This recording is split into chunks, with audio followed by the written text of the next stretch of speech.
Last time हम लोगों ने डिस्कस किया था पीएच चार्ट को डिस्कस किया था और उससे रिलेटेड हमने एक प्रॉब्लम सॉल्व किया था।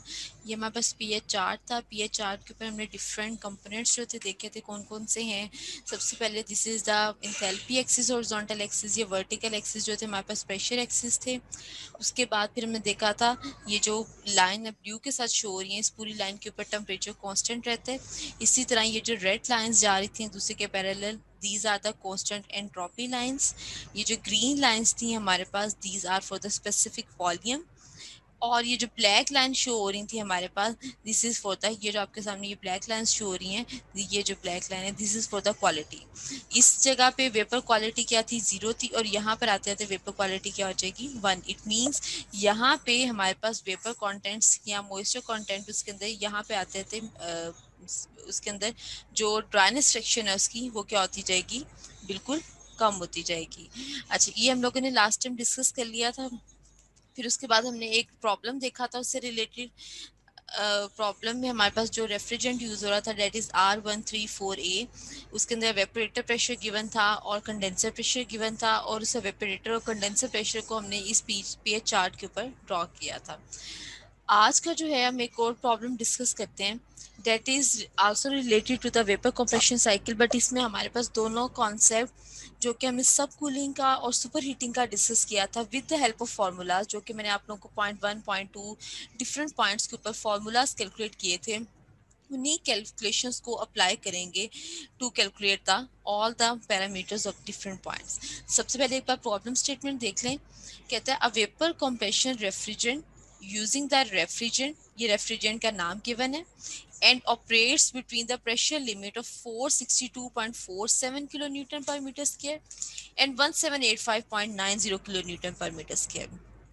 मीन्स जो लो प्रेशर साइड है this is for the evaporator, and जो हाई प्रेशर साइड है this is for the condenser pressure.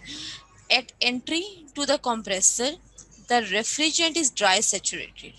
आपके पास फर्स्ट कंडीशन क्या है, जब कंप्रेसर में एंटर हो रहा है तो रेफ्रिजरेंट किस कंडीशन में, that is the dry saturated. It means exactly किस लाइन के ऊपर लाइक कर रहा होगा, पॉइंट 1 सैचुरेटेड लाइन के ऊपर। And after the compression it has a temperature of 59 degree Celsius.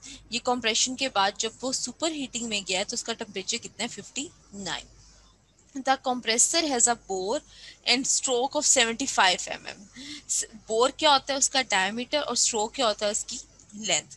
कितनी रेवोल्यूशंस के ऊपर रन कर रहा है, 8 रेवोल्यूशंस पर सेकेंड के ऊपर with a volumetric efficiency of 80%। The temperature of the liquid refrigerant as it leaves the condenser is 32 degree Celsius. अब कंडेंसर से जब वो लीव कर रहा है कितने टेम्परेचर के ऊपर, 32 के ऊपर। कंडेंसर में एंट्री किस टेम्परेचर के ऊपर, सॉरी वो कितने टेम्परेचर के ऊपर थी, 59 डिग्री सेल्सियस के ऊपर। इट मीन्स यहाँ पे हमारे पास सब कूलिंग हुई है, और सब कूलिंग के, और यहाँ पे क्या हुई है, सुपर हीटिंग, और इस पॉइंट के ऊपर क्या हो रही है, सब cooling. And it is a specific heat capacity is 1.3 kilo joule per KG into kelvin. Condenser से जो लिक्विड लीव कर रहा है उसकी Cp की वैल्यू क्या है, 1.32। The specific heat capacity of a superheated vapor may be assumed constant। हमारे पास गिवन नहीं है लेकिन वो कह रहा है कि आपने इसको कांस्टेंट एज्यूम करना है जहां जहां पे भी हम वेपर्स यूज कर रहे हैं। सीओपी फाइंड आउट करनी है, mass of refrigerant find out करना है।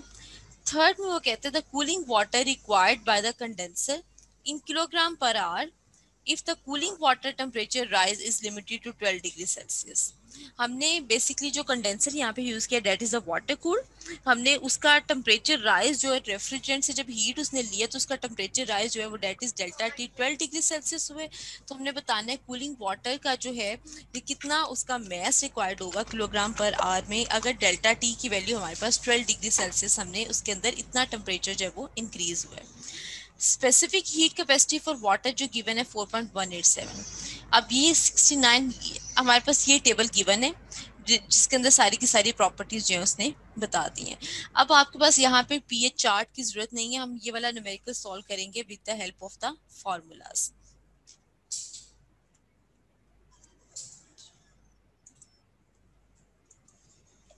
अच्छा, अब सबसे पहले मैं ड्रॉ करने लगी हूँ पीएच चार्ट। उसकी पीएच डायग्राम ड्रॉ करते हैं।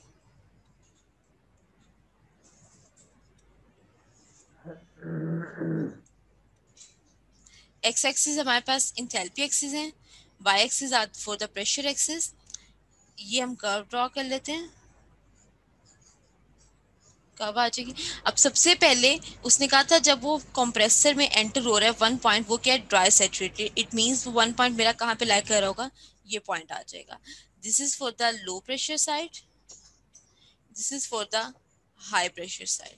लो प्रेशर के ऊपर मेरे पास प्रेशर कितना है, 462 पी एवेपोरेटर हम लिख लेते हैं 462.47 kilo newton per metre square. और कंडेंसर प्रेशर कितना है हमारे पास, date is 1785.90 kilo newton per metre square. अच्छा, अब यहाँ से कंप्रेसर से एंटर हुआ, कंप्रेसर से एंटर होने के बाद ये हमारे पास पॉइंट आ गया। अब वो जिस पॉइंट के ऊपर कंडेंसर से ये पॉइंट 2 आ गया, कितने टेम्परेचर के ऊपर लीव कर रहा है, डेट इज 59 डिग्री सेल्सियस का यहाँ पे टेम्परेचर है। कंडेंसर से लीव कितने टेम्परेचर पर हो रहा है, ये 4 पॉइंट आ गया। और कंडेंसर से ये हमारे पास क्या आ गया, सब कूलिंग का टेम्परेचर आ गया 32 डिग्री सेल्सियस के ऊपर लीव हो रहा है। This is the point 4, this is point five से यहाँ पे ये हमारे पास पॉइंट 6 आ जाएगा, that is the constant enthalpy. This is the pH diagram for this numerical. Clear है ये सबको?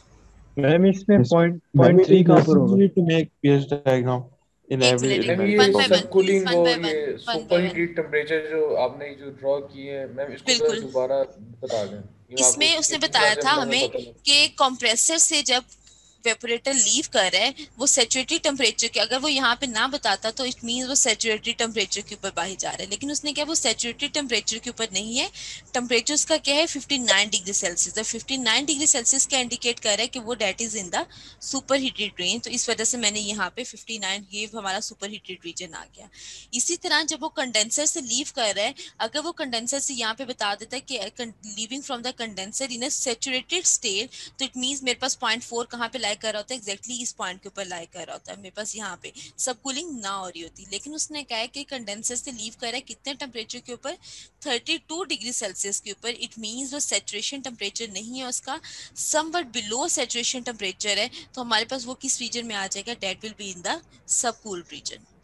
ठीक है, अब मैम मैं ये आपको पॉइंट इसका, फोर असल में पॉइंट थ्री नहीं होगा इसमें? नहीं मैं आपको बताती हूँ, सॉरी वो पॉइंट 3 था, वो आगे उसको चेंज। देखिए ये हमारे पास सैचुरेशन टेम्परेचर गिवन है, सैचुरेशन टेम्परेचर कितना है 40 डिग्री सेल्सियस। आपके पास यहाँ पे टेम्परेचर कितना गिवन है 32 डिग्री सेल्सियस। सॉरी ये पॉइंट 3 है, ये पॉइंट 4 है और ये पॉइंट 5 है, सॉरी ये पॉइंट चेंज हो गए। नहीं बल्कि आप इसको ठहरे एक मिनट, इसको यूं कर लें, बेहतर है। आप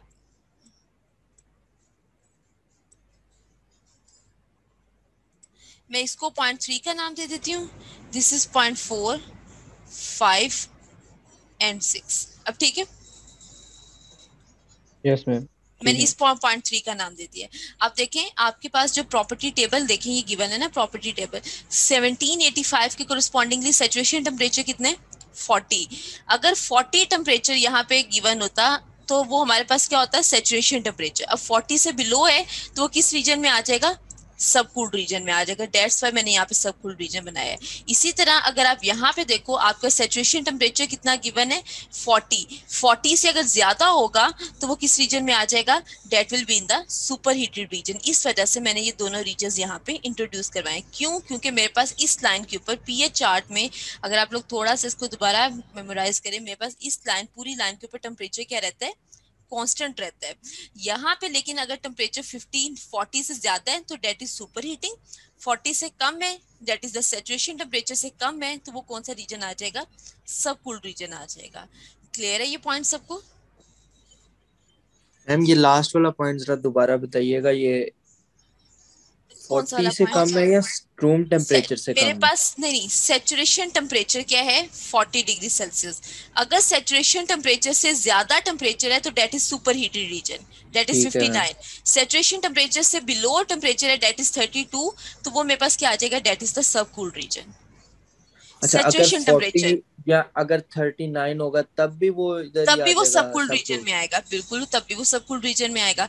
सैचुरेशन टेम्परेचर से बिलो टेम्परेचर है तो सब कूल है, सैचुरेशन टेम्परेचर से अबव है तो that is the super heated reason.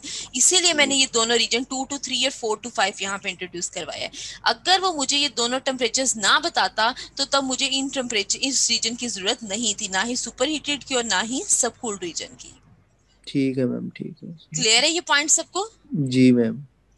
Ji ma'am.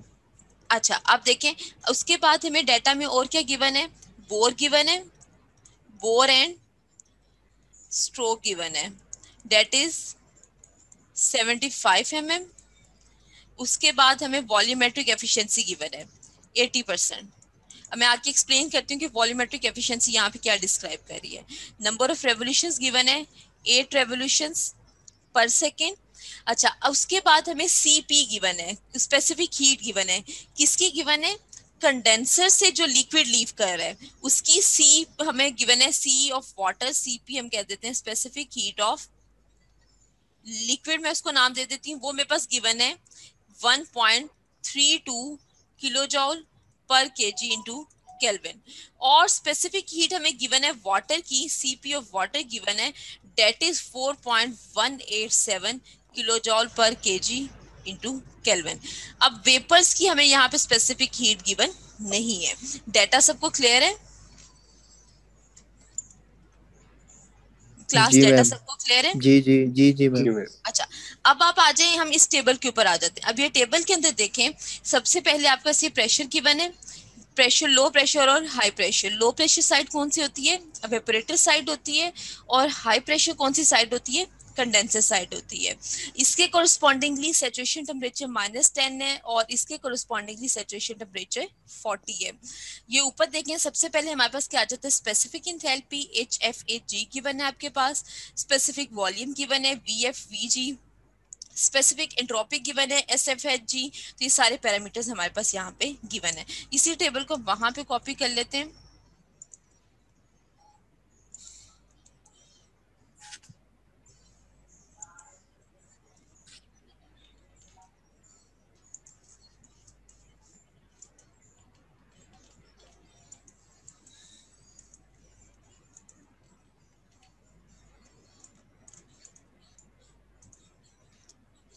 चले अब ये टेबल हमारे पास आ गया। अब देखते हैं, सबसे पहले हम बात करते हैं पॉइंट 1 की। अब पॉइंट 1 देखें, ये हमारे पास पॉइंट 1 है। अब मुझे बताओ पॉइंट 1 के ऊपर can I right point 1, point 1 के ऊपर H किसके इक्वल, H1 किसके इक्वल आएगा, HG के ऊपर A3 AG। कितने टेम्परेचर के ऊपर, कितने प्रेशर के ऊपर, लो प्रेशर साइड है एट अ प्रेशर ऑफ 462.47। और वहां पे मुझे बताओ Hg की वैल्यू देखे हमारे पास क्या है, डेट इज इक्वल टू 231.40। तो H1 मेरे पास किसके इक्वल आ गया, 231.40 किलो जॉल पर केजी। ये दिमाग लड़ाना पड़ता है मैडम, बस बाकी न्यूमेरिकल हो जाता है। अच्छा चले, मैं आप लोगों को इसलिए आज एक स्टेप बाय स्टेप करवा रही हूँ ना, तो फिर आप लोगों को समझ आ जाएगी। H1 सबको समझ आ गया, H1 किसके इक्वल हमारे पास आ गया। मैम अगर ये जो आपने Hg लिखा है इसको हम H3 भी लिख सकते हैं? H3 भी लिख सकते हैं, क्यों? वो एक सेकंड मैम, मैं जरा देख लूं। 2 सॉरी 2 मैम। नहीं क्यों लिख सकते हैं, वो ये पॉइंट 1 है वो मेरे तो पास, पॉइंट 2 हाँ ये हाँ है। सर, ठीक है ठीक है। ठीक है, आपने जो यहाँ पे, मैंने अभी सिर्फ इस पॉइंट की बात की है, मैंने ये जो एग्जैक्टली यहाँ पे लाइक कर है। तो H1 किसके इक्वल आ गया, क्योंकि सैचुरेशन पॉइंट के ऊपर था, ये उसने गिवन था कि वेपर्स जो हैं कंप्रेसर में एंटर हो रहे हैं as a dry saturated, that's why मैंने पॉइंट 1 यहाँ पे लिया है। अगर वो गिवन ना होता, वो आपको बताता है कि वेपर्स जो हैं वो मिक्सचर हैं, ड्राई सैचुरेटेड हैं, किस रीजन में लाइक कर रहे हैं, तो तब आप उसको अकॉर्डिंगली उसके स्पेसिफाई कर देते। बिल्कुल मैम बिल्कुल। ठीक है, अगर लेट से पॉइंट 1 यहाँ पे कहीं लाइक कर, जब मैं उसको बाद में डिस्कस करती हूँ, आप लोग ताकि कंफ्यूज ना हो। अभी पॉइंट 1 की कंडीशन सबको क्लियर है? जी मैम। अब देखिए पॉइंट 1 की हमने इंथैल्पी कैलकुलेट कर ली, नेक्स्ट हमने क्या कैलकुलेट करना है, एंट्रोपी कैलकुलेट करनी है। तो कहना है right S1 is equal to Sg at 462.47 kilo newton per metre square. अब देखें यहाँ पे टेबल में आ जाए, Sg किसके इक्वल है, 0.8614। तो मेरे पास यहाँ पे S1 आ गया 0.8614 kilo joule per KG into kelvin. तो ये मैंने पॉइंट 1 की सारी कंडीशंस जो है वो फाइंड आउट कर ली। क्लियर है ये पॉइंट सबको? यस मैम, ये भी सेम ही वो ऊपर वाले जैसे ही है। बिल्कुल। अब आ जाए पॉइंट 2 के ऊपर। पॉइंट 1 हमने कैलकुलेट कर लिया। Now moving towards the point 2। Point 2 किस रीजन में लाई कर रहा है? It lies in the super heated region. और हमें पता है सुपर हीट, और ये प्रोसेस 1 से 2 क्या है? This is the isentropic process. और जब प्रोसेस आइसेंट्रोपिक होता है तो S1 किसके इक्वल आ जाएगा? S2 के इक्वल आ जाएगा। आइसेंट्रोपिक प्रोसेस का यही मतलब है ना कि हमारे पास एंट्रोपी क्या Yes, ma'am. रहेगी? कांस्टेंट रहेगी। तो मैं क्या लिख सकती हूँ? S2, अब मैं S2 की प्रॉपर्टीज लिखने लगी हूँ। S2 मेरे पास, मैंने लास्ट टाइम आप लोगों को सुपर हीटेड रीजन के लिए एंट्रोपी और इंथैल्पी का फॉर्मूला लिखवाया था। S2 is equal to S3 plus CP natural log of T super heated divided by T saturated. S2 is equal to S3 plus CP natural log of T superheated divided by T saturated. अब यहाँ पे देखो T superheated मेरे पास कितना given है? 59 degree Celsius. तो 59 plus 273 it will be equal to 332 kelvin. और T saturated देखिए मेरे पास किसकी इक्वल गिवन है? 40 degree Celsius. 40 plus 273 and it will be equal to 313 kelvin. ये सैचुरेटेड टेम्परेचर मैंने यहाँ से लिया। ये saturated 40 degree Celsius corresponding to the 1785 40 degree. Clear है ये ठीक है पॉइंट मैम। सबको? मैम अगर ये हमारे जो 2 पॉइंट है, अगर ये सैचुरेटेड टेम्परेचर पे होता, मतलब सैचुरेटेड लाइन पर होता, तो तब भी आइसेंट्रोपिक कहलाता नहीं, नंबर ये 2। लाइन नहीं, मुझे अब दोबारा क्वेश्चन करें, मुझे नहीं आपकी बात की अगर समझ ये आई। पॉइंट नंबर 2 बिल्कुल ये कर्व के ऊपर होता, मीन मतलब कि सैचुरेटेड पे ही होता, तो ये आइसेंट्रोपिक कहलाता फिर भी? हमारे पास प्रोसेस 1 to 2 है ही आइसेंट्रोपिक। ठीक आइडियल, क्योंकि हम आइडियल साइकिल की बात कर रहे हैं ना, अभी हम एक्चुअल साइकिल की तरफ नहीं गए। जब हम ठीक एक्चुअल है। की तरफ जाएंगे डेफिनेटली 1 to 2 आइसेंट्रोपिक नहीं रहेगा। ठीक है। अच्छा, अब यहां से देखिए, मुझे बताओ S3 किसके इक्वल आ जाएगा? SG के इक्वल आ जाएगा, क्योंकि 3 पॉइंट कहाँ पे लाई कर रहा है? सैचुरेटेड कर्व के ऊपर लाई कर रहा है। तो S3 किसके इक्वल आ जाएगा? SG corresponding to the high pressure that is 1785। बिल्कुल मैम। दोबारा देखें, मैं दोबारा बता रही हूँ कि S3 किस लाइन के ऊपर लाई कर रहा है? सैचुरेटेड लाइन के ऊपर लाई कर रहा है। तो S3 किसके इक्वल आ जाएगा? SG। और SG की वैल्यू हम किस प्रेशर के ऊपर देखेंगे? ये हाई प्रेशर साइड है, that is 1785 kilo newton per metre square. अब टेबल के अंदर S3 की वैल्यू हमने देखनी है, that is equal to SG 0.8093। तो यहाँ पे मैं लिखती हूँ S3 is equal to SG at ma'am जब हम 1785 पॉइंट, मुझे लिख लेने दें, 90, that is equal to 0.8093 kilo joule per KG into kelvin. हाँ जी, अब पूछें। मैम जब हमने कह दिया S1 इक्वल टू S2 है तो वो हाँ हाँ, सेम ही होगा ना फिर? तो हम वो मैंने निकाल क्यों रहे हैं S1 फिर? S2 हमने लिखा, मैंने S3 की वैल्यू बताई है। अच्छा, मीन अब क्या हमने यहाँ इस से, फॉर्मूले अब से इस S3 की फॉर्मूला वैल्यू में देखें, निकाली? S2 की नहीं, इस फॉर्मूला के अंदर S2 भी गिवन है, S3 भी गिवन है, T सुपर हीटेड भी गिवन है, T सैचुरेटेड भी। हमें क्या चाहिए? स्पेसिफिक हीट चाहिए वेपर्स की, CP। उसके लिए हम सारा अच्छा प्रोसेस कर रहे हैं, सही। क्योंकि हमारे पास CP की वैल्यू नहीं है। तो वैल्यूज पुट कर दें यहाँ पे। S2 की वैल्यू हमारे पास क्या है? 0.8614 इक्वल टू 0.8093 प्लस CP हमारे पास गिवन नहीं है। Natural log of T super heated क्या है? 332 और T सैचुरेटेड क्या है? 313। तो यहाँ से जब आप इसको सॉल्व करोगे तो CP की वैल्यू जो मेरे पास आएगी, that will be equal to 0.898 kilo joule per KG into kelvin. अब ये CP की वैल्यू हमारे पास किसके लिए आई है? This is for the vapours. अब लिक्विड के लिए भी आ गई, वेपर्स के लिए भी हमने CP की वैल्यू जो है वो फाइंड आउट कर ली।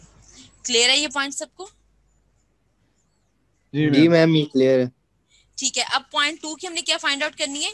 इंथैल्पी फाइंड आउट करनी है, H2 फाइंड आउट करनी है। So we know that for a super heated region H2 is equal to, can write H2 is equal to H3 plus specific heat constant pressure for at vapor of vapors T superheated minus T saturated. दोबारा बता रही हूँ, हमारे पास super heated reason कहाँ से कहाँ तक था, 2 से 3 हमारे पास क्या है, सुपर हीटेड रीजन है। इसकी इंथैल्पी हमारे पास क्या आती है, इंथैल्पी ऑफ 2 पॉइंट की जो हमने कैलकुलेट करनी है, H3 जो कि इंथैल्पी किसकी है, सैचुरेटेड इंथैल्पी ऑफ वेपर्स, कितने प्रेशर के ऊपर, हाई प्रेशर के ऊपर, plus specific heat at constant pressure of vapours into T super heated minus T saturated. अब H3 हम लोगों के पास किसके इक्वल आएगा, can I write H3 is equal to Hg at 1785 kilo newton per metre square. बिल्कुल मैम, ये देखें ना, 3 पॉइंट की कंडीशंस में लिख सकती हूँ ना, H3 किसके बिल्कुल इक्वल है, यही बनेगा Hg के मैम। इक्वल है। तो यहाँ से देखो Hg की वैल्यू किसके इक्वल आ जाएगी, 246.40, तो इज इक्वल टू 246. मैम ये H3 का दोबारा बताइएगा जरा, ये H3 equals to Hg at 1785, ये 246 कैसे आया? ये देखे ना बेटा, ये हाई प्रेशर साइड है ना, यहाँ पे प्रेशर इस पूरी लाइन के ऊपर प्रेशर क्या है, कांस्टेंट है 1785। तो 3 पॉइंट के ऊपर, ये 3 पॉइंट है, ये किस लाइन के ऊपर लाई कर रहा है, सैचुरेटेड लाइन के ऊपर लाई कर रहा है। तो H3 किसके इक्वल आ जाएगा, Hg, क्योंकि ये यहाँ पे सारे वेपर्स है ना, तो यहाँ पे जो इंथैल्पी होगी वो क्या होगी, G होगी। यस मैम, आगे। तो H3 किसके इक्वल आ गया, Hg के इक्वल, और प्रेशर क्या है कोरस्पॉन्डिंगली, ये हाई प्रेशर है 1785। अब यहाँ से टेबल के अंदर आ जाओ, ये प्रेशर आ गया 1785, कोरस्पॉन्डिंगली ये Hg की वैल्यू आ गई 246.40। क्लास क्लियर है ये पॉइंट? जी अब मैम। पुट करते हैं, अब यहाँ पे पुट कर दो, H2 is equal to 246.40 plus 0.898, T super heated क्या है मेरे पास 332 माइनस टी 313। सैचुरेटेड 313। तो यहाँ से H2 की जो वो हमारे पास वैल्यू आती है, it will B 263.46 kilo joule per KG into पर केजी, सॉरी, ये H2 हमने फाइंड आउट के लिए। H2 आ गया, H3 आ गया, S2 भी हमने निकाल लिया, S3 भी हमने निकाल लिया, हमारे पास H1 भी हमारे पास आ गया और S1 भी आ गया। 0.2 0.3 की हमारे पास कंडीशंस जो हमने फाइंड आउट के लिए, 1 भी हो गया, 2 भी हमने कर लिया और 3 भी कर लिया। Now moving towards the point 4। अब हम पॉइंट 4 के ऊपर आ गए। अब मुझे बताओ H4 जो है वो किसके इक्वल होगा, ये भी कौन मैम इसी के इक्वल है, Hg H3 के H4 किसके इक्वल होगा। अब ये हमारे पास क्या आ गई, लिक्विड सैचुरेटेड लाइन आ पॉइंट गई, है। लिक्विड लाइन आ गई। तो बेसिकली यहाँ पे H4 हम कैन आई राइट 0.4 की अगर मैं कंडीशंस की बात करूं तो 8.4 की हम बात करते हैं, H4 is equal to HF, liquid के ऊपर लाई कर है, कितने टेम्परेचर के ऊपर, 1785.90 kilo newton per metre square. अब यहाँ से देखें, टेबल के अंदर आ जाएं, H4 की वैल्यू, HF कितना है 99.270 किलो जॉल पर केजी। तो यहाँ पे हम H4 की वैल्यू जो वो 99.2 बस ये मैम किलो HF वाला डिफरेंस आएगा क्योंकि ये लिक्विड पोर्शन है, वो वेपर बिल्कुल। पोर्शन था। हमारे पास ये देखे ना, दोबारा ये लाइंस जो होती है ये सैचुरेटेड वेपर लाइन है, this is the saturated liquid line. ठीक है मैम। यहाँ पे लिक्विड प्लस वेपर है, यहाँ पे जो भी इस लाइन के ऊपर जो भी इंथैल्पी होगी या एंट्रोपी होगी उसको हम F के साथ रिप्रेजेंट करेंगे। इस लाइन के ऊपर जो भी हमारे पास पैरामीटर आएंगे उसको हम G के साथ रिप्रेजेंट करेंगे। इन बिटवीन जो भी पैरामीटर आएंगे उसको हम HFG के साथ रिप्रेजेंट करेंगे। ठीक हो गया ma'am, clear. HFG, SFG, VFG, UFG, मतलब वो क्या होगा, मिक्सचर होगा लिक्विड प्लस मिक्सचर वेपर हो का। गया। इस पूरी लाइन के ऊपर हमारे पास क्या, ये पॉइंट को छू, ये क्रिटिकल पॉइंट है हमारे पास। इस पूरी लाइन के ऊपर हमारे पास क्या होगा, लिक्विड, इस पूरी लाइन के ऊपर हमारे पास क्या होगा, वेपर होंगे। और मैम क्रिटिकल पॉइंट पे भी रिपीट कर दे एक दफा के क्या होगा वहां पे। क्रिटिकल पॉइंट के ऊपर हमारे पास दो स्टेट्स को एग्जिस्ट कर रही होती हैं, लिक्विड प्लस वेपर को एग्जिस्ट कर रही है हमारे पास स्टेट। ठीक है मैम।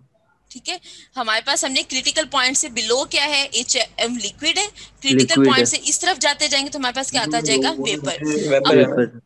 वेपर वेपर्स के बाद जब हम इस वेपर्स के बाद ये सैचुरेटेड के बाद जब हम नेक्स्ट रीजन में जाते जाएंगे, अब यहाँ पे क्या है, हमारा टेम्परेचर चेंज नहीं होगा, हम उसके अंदर बेसिकली हीट कंटेंट्स उसके अंदर, सॉरी टेम्परेचर कह रही, प्रेशर कांस्टेंट रहेगा, प्रेशर कांस्टेंट रखते हुए हम उसके अंदर हीट कंटेंट्स ऐड करेंगे, तो बेसिकली हमारे पास क्या आ जाएगा, सुपर हीटेड रीजन आ जाएगा। तो ये सुपर हीटेड रीजन। इसी तरह अगर मैं इधर बात करूं, मैं यहाँ पे प्रेशर कांस्टेंट रखते हुए हम उसका टेम्परेचर ड्रॉप करते जा रहे हैं, उसका तो वो हमारे पास कौन सा रीजन आ जाएगा, that will be the sub cooled region. Sub cold region. Clear है ये पॉइंट? जी मैम ये क्लियर। अच्छा, अब देखिए 4 पॉइंट सबको क्लियर है, एज 4 हमारे पास आ गया, 4 पॉइंट सबको क्लियर है। Yes ma'am. यस मैम जी clear। मैम। अब आ जाए पॉइंट 5 के ऊपर। अब पॉइंट 5 की देखिए कंडीशन कहाँ पे लाई कर रही है, सब कूल्ड रीजन में लाई कर रही है। सिमिलरली जो काम हमने सुपर हीटेड के लिए किया था वही हम यहाँ पे इक्वेशन अप्लाई करते हैं। तो हमने लास्ट टाइम डिस्कस किया था सब कूल्ड रीजन के लिए एच एफ किसके इक्वल आ जाता है, H4 बेसिकली, जो कि एंथैल्पी किसके इक्वल आ जाएगी, एच एफ के प्लस स्पेसिफिक हीट। अब यहाँ पे वहां पे क्या था, वेपर्स थे, अब यहाँ पे क्या आ गया, लिक्विड आ गया, लिक्विड आ गया। लिक्विड टी लॉग, सैचुरेटेड अच्छा इधर लॉग नहीं माइनस टी, लेंगे मैम। नहीं एंट्रोपी नहीं लिख रही मैं, एंथैल्पी लिख रही हूँ ये। ठीक है ठीक है ठीक है मैम, ठीक ये है। देखिए ये एंथैल्पी लिखी है, सीपी को किसके साथ रिप्लेस कर दिए, सीपी L एल के के साथ। साथ, क्योंकि वहां पे सुपर हीटेड वेपर्स थे, यहाँ पे क्या आ गया, लिक्विड आ गया, लिक्विड तो आ मैंने गया। एल से। अब टेम्परेचर, सुपर हीटेड टेम्परेचर ज्यादा होते हैं, सैचुरेटेड टेम्परेचर कम होते हैं, तो मैंने T super heated minus T saturated लिखा था। जब आप सब कूल्ड रीजन में जाओगे तो सैचुरेटेड टेम्परेचर ज्यादा होगा और सब कूलिंग का टेम्परेचर क्या होगा, कम होगा, तो इस वजह से मैंने टी सैचुरेटेड माइनस टी सब कूलिंग लिख दी है। ठीक है मैम। तो वहां इसको पे अगर H4 चेंज होगा। CPL टी सैचुरेटेड देखो किस पॉइंट के ऊपर लाया कर रहा है, टी सैचुरेटेड है 4 पॉइंट के ऊपर और सब कूल्ड किसके ऊपर हुआ है, 5 पॉइंट के 5 ऊपर। तो यहाँ पे मैं लिख सकती हूँ T4 माइनस T5। T5। ठीक है तो मैम। यहाँ से देखें H4 की वैल्यू कितनी है, 99.2। CPL आपके पास उसने आपको क्वेश्चन में गिवन है 1.32। सैचुरेटेड टेम्परेचर कितना है 40 प्लस 2 73, डेट विल बी, मुझे बताएं कितना आता है, और दूसरा हमारे पास सब कूल्ड है 32 303 273 313 313 313 313 केल्विन, और ये कितना और आएगा ये आ जाएगा 305। 305 केल्विन। तो हमारे पास ये आ जाएगी H5 की वैल्यू। H5 जब हम यहाँ से कैलकुलेट करते हैं तो it will be equal to 88.71 kilo joule per kg। अब आप दोबारा से चार्ट के ऊपर आ जाओ, अगर आप चार्ट देखो तो इस चार्ट के अंदर H5 किसके इक्वल है, H6 के इक्वल है, that is the isenthalpic process. तो H5 और H6 हमारे पास क्या हो जाएंगे, इक्वल हो जाएंगे। क्लियर है ये पॉइंट सबको? आइसन कौन सा प्रोसेस मैम? आइसेंथैल्पिक प्रोसेस के कांस्टेंट एंथैल्पी प्रोसेस है। तो H5 किसके इक्वल आ जाएगा, that will be equal to H6। Class clear है ये पॉइंट सबको? जी मैम। Yes ma'am. बेसिकली आप लोगों का न्यूमेरिकल यहीं तक मेजर है कि अगर आप लोगों ने एंथैल्पीज ठीक से कैलकुलेट कर ली है तो आप लोगों का आगे न्यूमेरिकल में कोई मसला नहीं है। आगे नेक्स्ट क्या कैलकुलेट करनी है, हमने सीओपी कैलकुलेट करनी है। अब देखिए सीओपी हमारे पास किसकी इक्वल होगी, ma'am desired effect over work input. अब डिजायर्ड इफेक्ट देखें इस पीए चार्ट में, देखो डिजायर्ड इफेक्ट कहाँ से कहाँ तक है, 1 से लेके H1 minus 6, H6। बिल्कुल। और हमारे पास वर्क इनपुट कहाँ से कहाँ तक दिया हमने, 1 से 2, तो that is H2 minus H1। तो H1 minus H6 divided by H2 minus H1। मैं दोबारा बता रही हूँ, चार्ट को देखें। इस चार्ट के अंदर आपके पास रेफ्रिजरेशन, ये वेपोरेटर लगा हुआ है ना आपके पास, ये जो है दिस इज द वेपोरेटर। ये यहाँ से लेके यहाँ तक आपके पास क्या, this is the refrigeration effect. ये आपके पास इसके अंदर ये जो एरिया है ये रेफ्रिजरेशन इफेक्ट है। वो क्या आ जाएगा, H1 minus H6। Work divided by work input, ये कंप्रेसर लगा हुआ है, कंप्रेसर के थ्रू आप वर्क इनपुट प्रोवाइड कर रहे हो, तो H2 माइनस H1 वो हमारे पास क्या आ जाएगा, वर्क इनपुट आ जाएगा। क्लास क्लियर है ये पॉइंट सबको? Yes ma'am clear. Yes ma'am. अब देखिए सारी वैल्यू सिंपली बस यहाँ पे पुट करनी है। H1 की वैल्यू पुट करते हैं, H6 की वैल्यू पुट करते हैं, H2 और 1 की वैल्यू पुट करते हैं। H1 की वैल्यू है 231.40, H6 की वैल्यू आई थी 88.71, H2 की वैल्यू है 263.40 और H1 की वैल्यू है 231.40 और जो यहाँ से COP आती है डेट इज इक्वल टू 4.45 और हमें पता है COP हमेशा क्या होती है, ग्रेटर देन 1 होती है। मैम ये H5 और H6 का बता दें, ये इक्वल किस तरह से हुए थे? ये आइसेंथेल्पिक प्रोसेस है। हमारे पास वहां पे एक्सपेंशन वेव लगा हुआ है। वो एक्सपेंशन वेव क्या होता है, वो प्रोसेस को आइसेंथेल्पिक रखता है। जितनी इंथैल्पी आप लोगों को एनर्जी बैलेंस मैंने करवाया था, बेसिकली क्या होता है, इतनी सडन प्रोसेस होता है कि हीट ट्रांसफर का टाइम नहीं मिलता, क्यू जीरो हो जाता है। वर्क डन भी वहां पे कोई नहीं होता, वर्क डन भी जीरो है, काइनेटिक एनर्जी भी जीरो है, पोटेंशियल एनर्जी भी जीरो है। अगर आप एनर्जी बैलेंस देखो, एनर्जी बैलेंस के अंदर क्या होता है, Q plus kinetic energy initial plus potential energy initial plus is equal to work done plus kinetic energy plus enthalpy initial enthalpy H1 kinetic energy plus potential energy plus final enthalpy H2। Kinetic energy zero, potential energy zero हमने कर दी, work done भी zero है, Q भी zero है, तो H1 किसके equal आ जाता है, that is equal to H2। That's why we call this is the isenthalpic process. Like हमारे पास एक स्मॉल ओपनिंग है, इस स्मॉल ओपनिंग में से हमने फ्लूइड को पास करें, तो this is the isenthalpic process. Clear है ये पॉइंट? जी मैम। ये आइडियल केस है ना मैम, इसलिए जीरो है। आइडियल के हम एज्यूम करते हैं यहाँ पे, एग्जैक्टली ये आइडियल केस है, अदरवाइज एंथैल्पी समहाउ चेंज होती है। बट आइडियली ठीक है हम इस प्रोसेस को अभी हम सब कुछ आइडियल डिस्कस कर रहे हैं, अभी हम रियल साइकिल की तरफ नहीं आए। ठीक है मैम। और अगर मैम ये COP जो हमने फाइंड किया इसमें H1 H6 और H2 और H1 है, हाँ तो हाँ अगर हम सिर्फ ये 3 पैरामीटर्स ही निकालें, अगर हमने सिर्फ यही फाइंड करने हैं, देखो ना, मतलब H1 निकालने के लिए आपके पास, सॉरी H1 तो आपको निकाल ली, उसके बाद आपको H2 निकालनी पड़ेगी। H2 निकालने के बाद H6 निकालने तक आने के लिए आपके पास देखो सारी एक दूसरे के साथ लिंक है। H3 आगे भी कुछ ना कुछ पैरामीटर्स रिक्वायर्ड है ना हमारे पास, तो इस वजह से हमने सारा प्रोसेस जो एक साथ ही कर लिया। सबसे पहले आपने सारी इंथैल्पीज फाइंड आउट कर लेनी है, उसके बाद नेक्स्ट स्टेप पे जाते जाना है कि जो जो आपको फाइंड आउट करना है। ठीक है? है। अच्छा, अब देखिए यहाँ तक मैंने, अगर मैं ये .1 जो है, .1 की कंडीशन तो फिक्स हमने कर ली। अगर .1 यहाँ की जगह पे, मैं इसको चेंज करती हूँ, यहाँ पे लाइक कर रहा है .1 जो है इस सैचुरेटेड लाइन के ऊपर नहीं लाइक कर रहा, इस रीजन में लाइक कर रहा है, जो कि मैंने ग्रीन के साथ शो किया है। तो आप मुझे बता सकते हो एंथैल्पी क्या होगी यहाँ पे? एंथैल्पी मैम HFG, मैं यहाँ पे लिख सकती हूँ H1 is equal to HFG। दोबारा सोचें एक बार, थोड़ा सा रिकॉल करें, आप लोगों को मैंने लास्ट टाइम फॉर्मूलाज लिखवाए थे।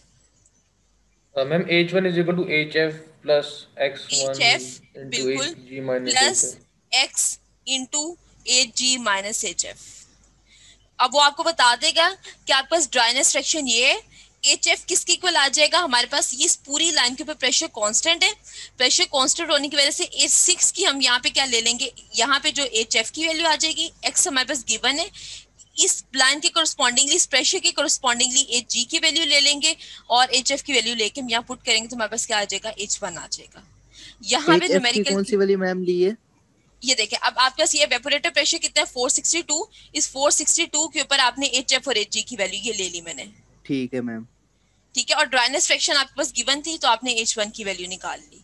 इस न्यूमेरिकल की फर्स्ट जो यहाँ पे आपके पास वेरिएशन आ सकती है, H1 में यहाँ पे कह सकते हैं the vapours entering into the compressor are in the mixture form having a dryness fraction of 0.8। तो आपके पास H1 आप इस तरह कैलकुलेट करोगे। ठीक है मैम, हो जाएगा इंशाल्लाह। क्लास ये क्लियर है, पॉइंट सबको? जी मैम। यस मैम, क्लियर है। बाकी सब सो गए? Yes ma'am clear. Yes ma'am clear है। मैम लास्ट पॉइंट आपने बताया, दोबारा बता दें। मैम टेम्परेचर 3 गिवन है। टेम्परेचर कौन से टेम्परेचर 3 गिवन है? मैम 0.2 में हमने 40 और 59 लिया था। अभी आप 0.2 के ऊपर नहीं आए, अभी मैं आपको दूसरे पर्सपेक्टिव से 0.1 की बात की है अभी मैंने। ये बेटा ये जो है ना, ये सैचुरेशन टेम्परेचर है, इनको कंफ्यूज नहीं करना, अभी तो मैंने बताया है, ये सैचुरेशन और टेम्परेचर है। 5 में मैम हमने 40 और 30 यूज किया, 32। हाँ बिल्कुल। ठीक। अच्छा, यहाँ तक ये पॉइंट 1 की वेरिएशन क्लियर है कि पॉइंट 1 यहाँ से यहाँ पे हो सकता है हमारे पास? Yes ma'am. यस। ठीक है। अब सेकंड हमारे पास क्या ऑप्शन हो सकती है, वो कहे कि आपके सुपर हीटेड रीजन का आपको कॉन्सेप्ट नहीं देता। अगर वो आपको सुपर हीटेड रीजन का नहीं बताता तो आपके पास ये पॉइंट 2 शिफ्ट हो जाएगा एग्जैक्टली इस पॉइंट 3 के ऊपर। अगर वो आपको सुपर हीटेड टेम्परेचर नहीं देता ठीक है मैम। तो पॉइंट 2 हमारे पास कहाँ पे शिफ्ट हो जाएगा, पॉइंट 3 के ऊपर शिफ्ट ठीक हो है जाएगा। इसको आप थोड़ा सा ज्यादा बेहतर विजुअलाइज कर सकते हैं with the help of the TS diagram. अब टीएस डायग्राम में देखो हमारे पास ये टेम्परेचर जो है 2 पॉइंट का टेम्परेचर है। अगर ये ये हमारे वाला पास 2 नहीं होगा। पॉइंट का टेम्परेचर गिवन नहीं है तो मेरे पास ये डायग्राम कैसे बन जाएगी, ये 2 पॉइंट जो बेसिकली मेरे पास सुपर हीटेड रीजन नहीं आएगा, ये लाइक डायग्राम ये एग्जैक्टली इसके साथ यूं कोइंसाइड हो जाएगी। मेरे पास ये सुपर हीटेड रीजन जो है इसको हम एक्सक्लूड कर देंगे, तो ये डायग्राम ये जो मैंने रेड के साथ ये शो किया मेरे पास कुछ इस तरह आ जाएगी। मैम ये डायरेक्ट इस पे पॉइंट नहीं आएगा 3 पे? नहीं, डायरेक्ट 3 पे कैसे आएगा पॉइंट? क्योंकि मैम वो क्या नाम है, ये रीजन ही खत्म कर दिया ना। इस पूरी लाइन के ऊपर टेम्परेचर कांस्टेंट है ना, ये सुपर जी हीटेड होन है, ये जो है ना दिस इज ठीक द है। सुपर हीटेड होन। अब तो इस पूरी इस लाइन के यहाँ ऊपर पे फिर टेम्परेचर 5 और 6 इक्वल नहीं होंगे फिर, जी H5 और H6। बेटा ये टीएस डायग्राम है, ये पीएच डायग्राम है कोरस्पॉन्डिंगली 5 और 6। ये पीएच चार्ट है, ये टीएस चार्ट है, दोनों को कंफ्यूज नहीं करें। इंथैल्पी तो कांस्टेंट है ना, यहाँ पे देखो समझ ना, गयो मैम, समझ गयो।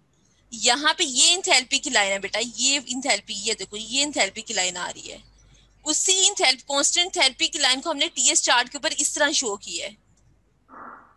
मैम अगर वो जो आपने उस लेक्चर में वो जो ग्राफ शो किया था ना जिसमें टेम्परेचर की लाइंस भी थी और वो सारी थी, अगर उसमें बताया ना तो वो हाँ इसमें मैम वो ज्यादा ये इजीली देखें, वो आपके वाला पॉइंट क्लियर हो जाएगा। ये देखें हमारे पास ये एच, ये हॉरिजॉन्टल एक्सिस पे क्या एंथैल्पी है। अब ये देखो ये जो रेड लाइंस आपके पास शो हो रही है ना, ये कांस्टेंट एंट्रोपी की लाइन है, और ये जो आपके पास ये जो लाइंस शो हो रही है ना, दीज आर द, ये जो वर्टिकल लाइंस है these are the constant enthalpy line. मैंने इसलिए कहा था कि एक बार पीएच चार्ट पढ़ के आइएगा, नेक्स्ट टाइम न्यूमेरिकल करना है तो आप लोगों को चीजें कंफ्यूज करेंगी, लेकिन कोई भी नहीं पढ़ के आया हुआ। मैम वो पॉइंट टीएस वाला तो क्लियर, टीएस डायग्राम पे जो आपने बताया वो तो क्लियर हो गया। क्लास ये क्लियर है यहाँ तक सबको? Yes ma'am. अच्छा, अब आप आ जाओ .2.23 हमारे पास हो गया। अब .4 और 5 के ऊपर आ जाओ।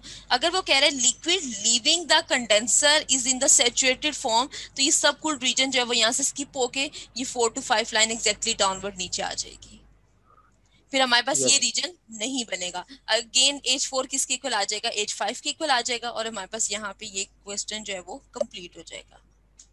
और मैम इसका भी H5 फिर इसी तरह काउंट किया H4 जाएगा इक्वल जिसमें टू ये H5 H1। है, H4 इक्वल टू H5 है, जो आप H4 HF के इक्वल है और वही आपके पास H5 भी हो जाएगा। H5 ठीक है मैम।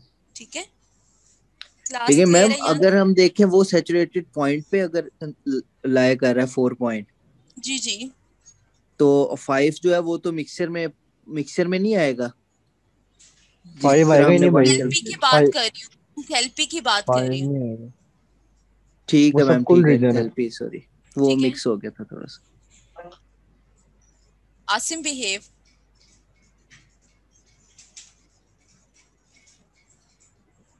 क्लास क्लियर है यहाँ तक सबको?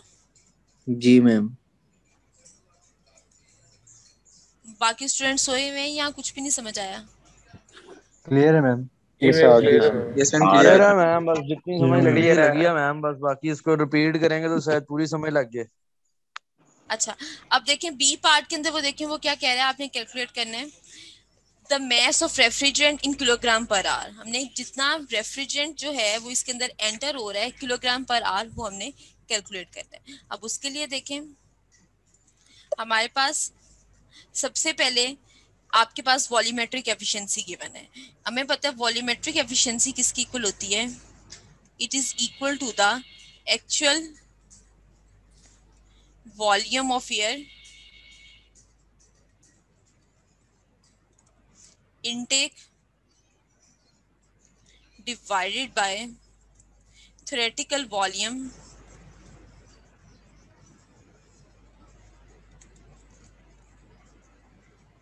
of air intake. It means अगर मेरे पास वॉल्यूमेट्रिक एफिशिएंसी गिवन है, आपने एक्चुअल वॉल्यूम बताना है उस रेफ्रिजरेंट का जितना उसके अंदर एंटर हो रहा है. थ्योरेटिकल वॉल्यूम अगर हम कैलकुलेट कर लें, उसको वॉल्यूमेट्रिक एफिशिएंसी से मल्टीप्लाई करवा दें, तो मेरे पास एक्चुअल वॉल्यूम जो है वो उसका रेफ्रिजरेंट का आ सकता है. एयर स्लैश यहाँ पे रेफ्रिजरेंट कर लें, हमारे पास कुछ भी हो सकता है. अच्छा, अब हमें थ्योरेटिकल वॉल्यूम अगर हम कैलकुलेट करें तो वो किसके इक्वल होता है? थ्योरेटिकल वॉल्यूम हमारे पास इक्वल आता है basically, it is multiply swept volume. Swept volume, अब स्वेप्ट वॉल्यूम हमारे पास per unit revolution. Swept volume किसके इक्वल आता है? पाई बाय 4 बोर का स्क्वायर मल्टीप्लाई बाय स्ट्रोक. अब यही अगर हम पर यूनिट रेवोल्यूशन की बात करें तो हम उसको, या पर यूनिट आर की बात करें तो हम इसको जो भी पैरामीटर्स उनके साथ मल्टीप्लाई करवाते जाते हैं. तो हमारे पास आ जाता है पाई बाय 4, टी कितना है 0.075 स्क्वायर, एल कितना है हमारे पास 0.075. अब swept volume per unit R, इसको आप पर यूनिट आर अगर हम कैलकुलेट करेंगे तो इसको मल्टीप्लाई करवा देंगे 3600 के साथ, और कितनी टोटल नंबर ऑफ रेवोल्यूशंस हैं? 8 नंबर ऑफ रेवोल्यूशन है. तो ये मेरे पास आ जाएगा थ्योरेटिकल वॉल्यूम. जब थ्योरेटिकल वॉल्यूम यहाँ से हमारे पास आ गया, वॉल्यूमेट्रिक एफिशिएंसी भी गिवन है, तो हम एक्चुअल वॉल्यूम हमारे पास आ जाएगा. तो एक्चुअल वॉल्यूम किसके इक्वल आ जाएगा? एक्चुअल वॉल्यूम, वॉल्यूमेट्रिक एफिशिएंसी मेरे पास गिवन है 80%. हाँ जी, मुझे बताइएगा वॉल्यूमेट्रिक एफिशिएंसी 80% है, तो 0.8 multiply by pi by 4 theoretical volume, 0.075 whole cube, 3600, total revolutions 8 थी, मल्टीप्लाई बाय, यहाँ तक हमारे पास क्या आ जाएगा? This is the actual volume per unit R. Per unit R में हमने क्यों चेंज किए? आपके क्वेश्चन के अंदर उसकी रिक्वायरमेंट है कैलकुलेट करना है हमने केजी पर आर में. जब वॉल्यूम आ जाएगा यहाँ से हमारे पास, तो हमें पता है वॉल्यूम से हम मैस फ्लो रेट कैलकुलेट कर सकते हैं. वॉल्यूम फ्लो रेट आ गया, तो मैस फ्लो रेट किसके इक्वल होगा? We know that specific volume is equal to volume per unit mass. अब मेरे पास अगर मैं यहाँ से लिख, जी जी, क्यूब है कि स्क्वायर है? क्या कह रहे हो? ये इसके दोनों सेम था ना, बोर और स्ट्रोक सेम था, तो इसलिए मैंने क्यूब कर दिया है. ओके ओके, ठीक है. अब स्पेसिफिक वॉल्यूम किसके इक्वल होता है? Volume per unit mass. तो मैस किसके इक्वल आ जाएगा? Volume over specific volume. Volume हमने एक्चुअल वॉल्यूम कैलकुलेट कर लिया, अगर हम उसको स्पेसिफिक वॉल्यूम से डिवाइड कर देंगे तो वो मेरे पास क्या आ जाएगा?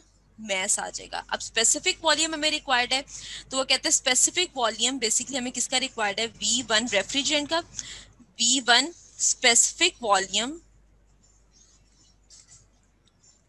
specific volume of refrigerant at entry of compressor. अब देखें V1 वो किसके इक्वल आ जाएगा? दोबारा से पीएच चार्ट के ऊपर आ जाए. V1 किसके इक्वल होगा? VG के. किस प्रेशर के ऊपर? 462. तो यहाँ से VG की वैल्यू देखें हमारे पास 0.04573. तो ये हमारे पास मीटर क्यूब पर केजी में. तो यहाँ से हमने एम की वी की वैल्यू निकाल ली. स्पेसिफिक वॉल्यूम किसके इक्वल आ गया?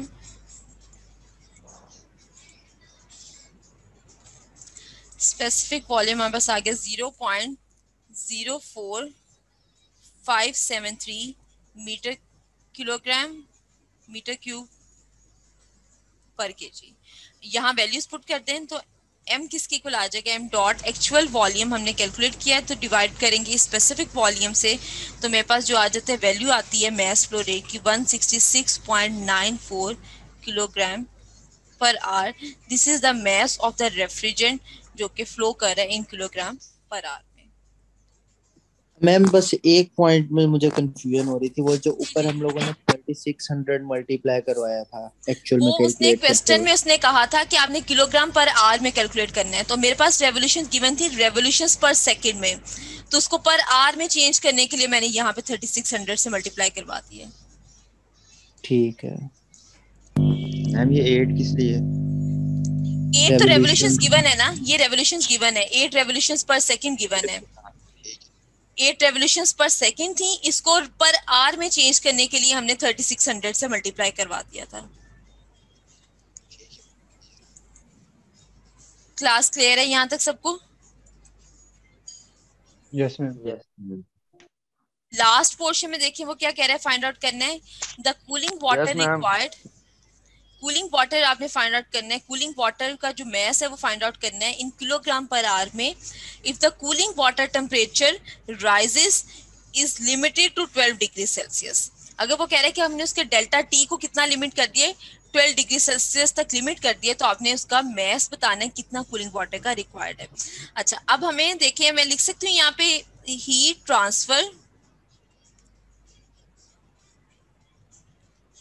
ट्रांसफर इन कंडेंसर।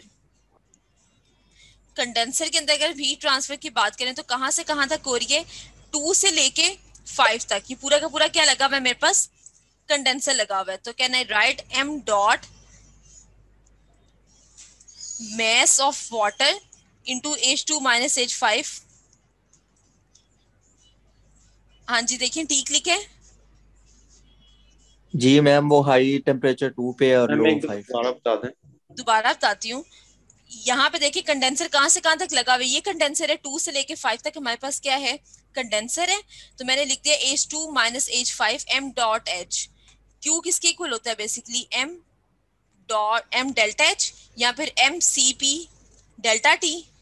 तो मैंने m डेल्टा H लिखा है, H2 minus H5 multiply by mass flow rate जो भी वाटर का था is equal to Q। Clear है क्लास जी यहाँ तक? मैम क्लियर है। अच्छा, यस मैम। अब अगर हम कहते हैं कि लेट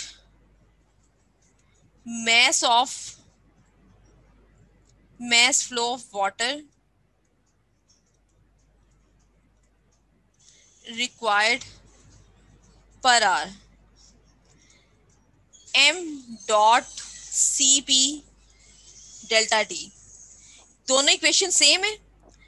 अब आप देखें, अगर तो यहां से आपने मैस फ्लो रेट कैलकुलेट किया हुआ था रेफ्रिजरेंट का, वो कितना है 166.94। H2 की वैल्यू मुझे बताइएगा कितनी थी, 263.46 माइनस H5 की वैल्यू कितनी है 88.71। ये हमने बता दिया कि इतना ही ट्रांसफर हो रहा है कंडेंसर के अंदर। अब वाटर का कितना वाटर, ये मैस ऑफ वाटर रिक्वायर्ड होगा जो कि इतने मैस ऑफ रेफ्रिजरेंट से हीट को एक्सट्रैक्ट करेगा, और उसका डेल्टा टी कितना चेंज नहीं होना चाहिए, it should be limited to the 12 degree Celsius. Cp हमारे पास गिवन है वाटर की, डेट इज 4 पॉइंट हमारे पास है 4.187। अगर अब मैं यहाँ पे इन दोनों इक्वेशन को कंपेयर करूं तो 166.94 263.46 minus 88.71 is equal to mass of water m dot Cp 4.187 multiply by delta T should not be greater than 12। तो आपके पास ये डेल्टा T आ जाएगा 12 डिग्री सेल्सियस। तो यहाँ से मेरे पास किसकी वैल्यू आ जाएगी, m डॉट ऑफ वाटर की वैल्यू आ जाएगी इन किलोग्राम पर आवर में। क्या इंडिकेट करिए, दिस मैम अमाउंट ऑफ एक वाटर, पॉइंट, एक minute, this amount of water is required to extract the heat from this mass of the refrigerant by changing the temperature। अब कितना temperature rise होगा water का, up to 12 degree Celsius, and this much amount of heat will be extracted from the condenser. जी अब पूछें question. हो गया clear ma'am. तो ये हमारे पास कंप्लीट न्यूमेरिकल था यहाँ तक। अब वो 12 जो क्वेश्चन है है तो ये पूछ लें। केल्विन में है या सेल्सियस में? मैम ये डिफरेंस है तो ना, हम राइज है जब ना। हम इसे सॉल्व करेंगे तो वो केजी पर सेकंड में आएगा, फिर दोबारा हम इसे आर में नहीं, चेंज केजी करेंगे। पर सेकंड में नहीं आएगा। मैंने ऊपर हमने ये जो m डॉट कैलकुलेट किया वो केजी पर आर में ऑलरेडी, ठीक है, ये भी आर में ही आएगा। ये भी आर में ही आएगा क्योंकि ऊपर से केजी पर आर में था, बाकी सारे यूनिट्स तो कैंसिल आउट हो जाएंगे, हमारे पास सिर्फ यही यूनिट बाकी रह जाएगा। मैम ये जो ऊपर एम डॉट कैलकुलेट किया था ये हमने ये कंडेंसर मैस किसका ऑफ किया था नहीं? रेफ्रिजरेंट है, ठीक है, ये और जो नीचे वाला रेफ्रिजरेंट का किया था? मैस है। ये इतने रेफ्रिजरेंट के मैस में से इतना वाटर का मैस रिक्वायर्ड होगा टू एक्सट्रैक्ट द हीट। ठीक है मैम। क्लास यहाँ तक कोई क्वेश्चन है तो प्लीज पूछ लें। मैम मैम इक्वल ये तो कैसे है किया नहीं दोनों हमारी। क्वेश्चंस को? एक मिनट, 1 बाय 1 दोबारा पूछे। मैम ये इक्वल कैसे किया दोनों को, मतलब कि m dot is equal to h2 minus basically ये h5 देखो ना, ये कंडेंसर है ना, कंडेंसर का जो हीट ट्रांसफर रेट है वो किसके इक्वल आ गया, m इंटू डेल्टा एच। ठीक है, अब जितनी यहाँ से हीट एक्सट्रैक्ट होगी वो किसको ट्रांसफर होगी, वाटर को ट्रांसफर होगी। जी मैम। तो जितनी हीट ये दे रहा है उतनी हीट तो वाटर एक्सेप्ट कर रहा है, तो दोनों इक्वल नहीं हुए। जी मैम। बस यही किया है यहाँ पे। ये डेल्टा टी की वैल्यू कितनी है? डेल्टा टी ये गिवन है आपके पास क्वेश्चन में। 12। ये देखें, वो कह रहे हैं हमारे पास if the cooling water temperature rise limited to 12 degree Celsius. Delta T given है तो इसलिए इसको केल्विन में करने की जरूरत नहीं है, डिफरेंस गिवन है, तो डिफरेंस केल्विन में हो या सेल्सियस में हो वो हमेशा सेम रहता है। Okay ma'am. और कोई क्वेश्चन क्लास, कोई और क्वेश्चन यहाँ तक? No ma'am. No ma'am. हाँ अब ये मैम। मैम देखिए, सारे इसी तरह के न्यूमेरिकल्स हैं। बिल्कुल। अब ये प्रॉब्लम नंबर 3 है, इसके अंदर क्या गिवन है, आपके पास दो प्रेशर गिवन है 0.14 और 0.8 मेगापास्कल का, और साथ में मैस फ्लो रेट गिवन है 0.05 kg पर सेकेंड। अब इसके अंदर देखो उसने आपको कुछ डिफाइन नहीं किया कि आपके पास वेपर जो है वो सुपर हीटेड रीजन में, क्योंकि कुछ आपके पास टेम्परेचर नहीं गिवन, तो इट मींस आपका सिंपल पीएच चार्ट आ जाएगा 1 2 3 4। आपने सिंपल 1 टू 2 प्रेशर्स के कोरस्पॉन्डिंगली उसके आपने क्या फाइंड आउट करना है, प्रेशर 1 के कोरस्पॉन्डिंगली H1 Hg के इक्वल है, S1 Sg के इक्वल है। प्रेशर P2 के ऊपर आपने H2 फाइंड आउट कर लेनी है, प्रेशर P3 के ऊपर HF फाइंड आउट कर लेनी है, और H3 इक्वल टू H4 है। तो आपके पास ये तीनों सारे पैरामीटर आ जाएंगे। अब ये बिल्कुल सिंपल न्यूमेरिकल है, ये आप लोगों ने खुद से प्रैक्टिस करना है और एंड में उसकी COP फाइंड आउट कर लेनी है, और जो जो पैरामीटर्स रिक्वायर्ड है वो फाइंड आउट कर लेने हैं। ये आप लोगों ने खुद से करना है। नेक्स्ट टाइम यहाँ पे कोई मसला आता है तो फिर मुझसे डिस्कस करना है, लेकिन अब आप लोगों ने खुद से एक बार प्रैक्टिस के लिए करना है। Okay ma'am. अच्छा, उसके बाद हमारे पास एक जो इम्पोर्टेंट आज एक और लास्ट पॉइंट जो हम इस लेक्चर का डिस्कस करने लगे हैं वो है हमारे पास कि हम जो वेट कंप्रेशन की बात करते हैं। अगर आप लोगों को याद हो तो लास्ट टाइम मैंने डिस्कस किया था कि 0.1 जो है प्रेफरेबली मिक्सअप हो जाएगा, कंफ्यूजन टाइप। अगर जी मैम आखिर में इतना ही है, ताकि हम रिवाइज करके इसको पक्का कर लें। तो फिर आप लोगों को न्यूमेरिकल नेक्स्ट क्लास में न्यूमेरिकल सबको आने चाहिए। मैं आप लोगों का एज अ प्रैक्टिस एक न्यूमेरिकल दूंगी, वो आप लोगों ने भी सॉल्व करना होगा। Okay ma'am. Okay ma'am. ठीक है मैम। ठीक है, मैं आगे नहीं करवाती, लेकिन इंशाल्लाह। लास्ट नेक्स्ट लेक्चर में ये जो आपने मैम दिया न्यूमेरिकल, ये भी एज अ सॉल्व करके आपको मेल कर दें। नहीं मुझे मेल नहीं कर दें, ये सॉल्व करके नेक्स्ट क्लास में मैं आप लोगों को प्रैक्टिस के लिए दूंगी, तो वो फिर आप